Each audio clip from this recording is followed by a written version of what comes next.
Hello, my name is John, and today we'll be reading John Bolton is Good for the U.S.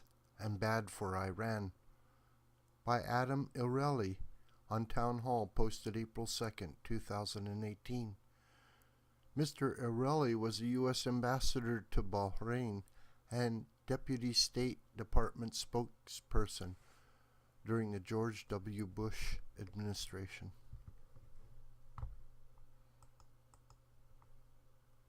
Judging by the rhetoric coming out of Tehran, John Bolton's appointment as America's national security advisor is the worst thing that ever happened.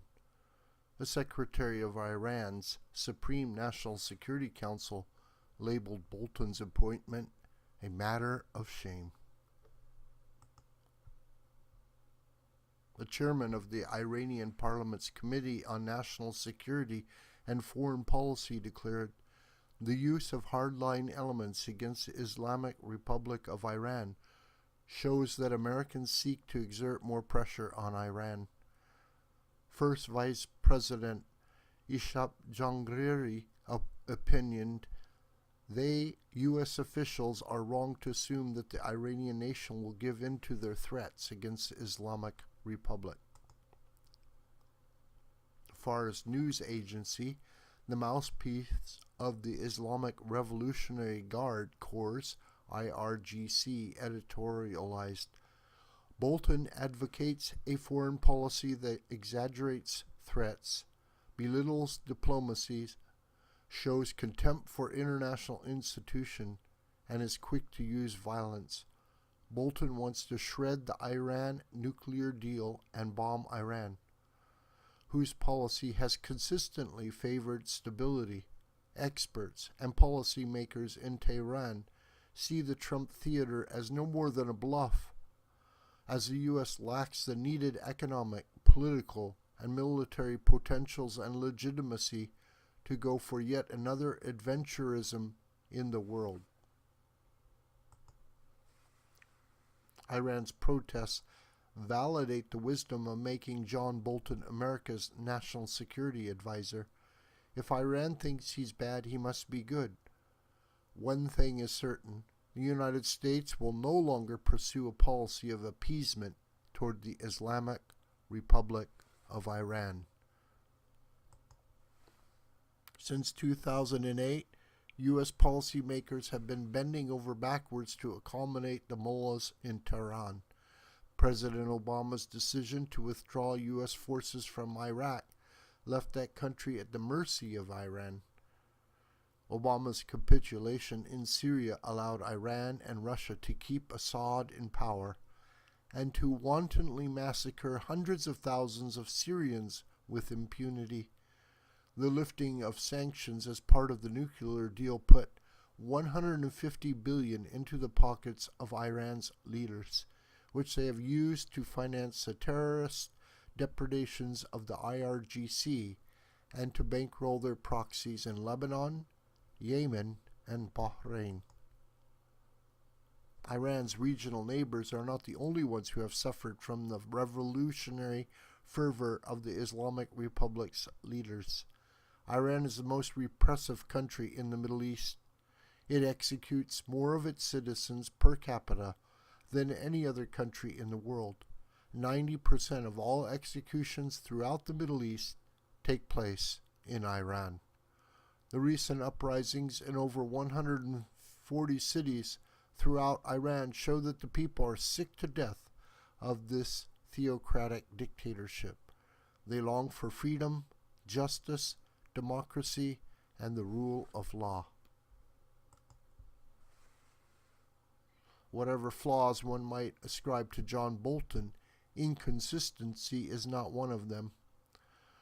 He has been advocating a tough policy toward Tehran for the past 2 decades.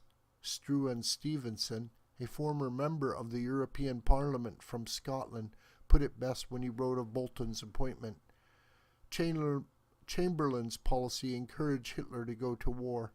Obama's Iran policy encouraged a regime to export its terrorism and meddling in the region. There is only way to stop the current conflicts and wars in the region: adopting a firm line with the Iranian regime and supporting the popular uprising for a democratic change in Iran. With John Bolton, America finally has a senior official who will translate these wide words into action.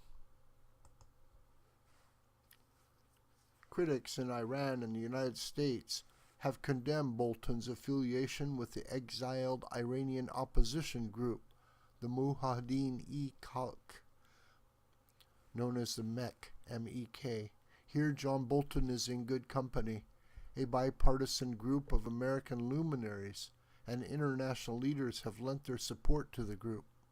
They include, among others, Senators Joe Lieberman and Bob Torricelli, Mayor Rudy Giuliani, Speaker Newt Gingrich, retired Generals James Jones, Hugh Shelton, and James Conway, former Homeland Security Secretary Tom Ridge, former Attorney General Mike Mukasey, former FBI Director Louis Frey, former Democratic National Committee Chairs Ed Rendell and Howard Dean, former Ambassadors Bill Richardson, Lincoln Bloomfield Jr., Mark Ginsburg, and Kenneth Blackwell, former French Foreign Minister Bernard Kouchner, former Italian Foreign Minister Giulio Terzi, former Canadian Minister John Baird, and former Algerian Prime Minister Sid Ahmed Ghazali.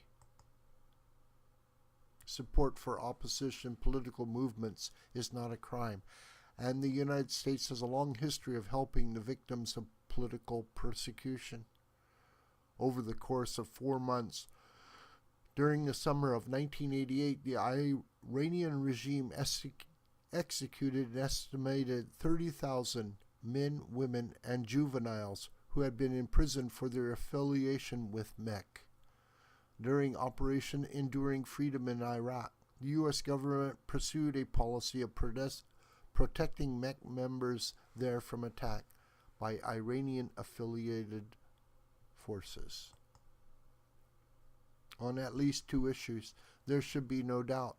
Accommodating the Iranian regime will not bring peace to the region, and the people of Iran want change. With John Bolton at the helm of the National Security Council, there is at last a glimmer of hope that the period of appeasement is over and that the mullah's days are numbered. This video is a production of the School of the White Crane. My name is John Brooker, and you can reach me through commentary on this video or through my Gmail listed here. Please share this video with family and friends and on social media. May God richly bless you.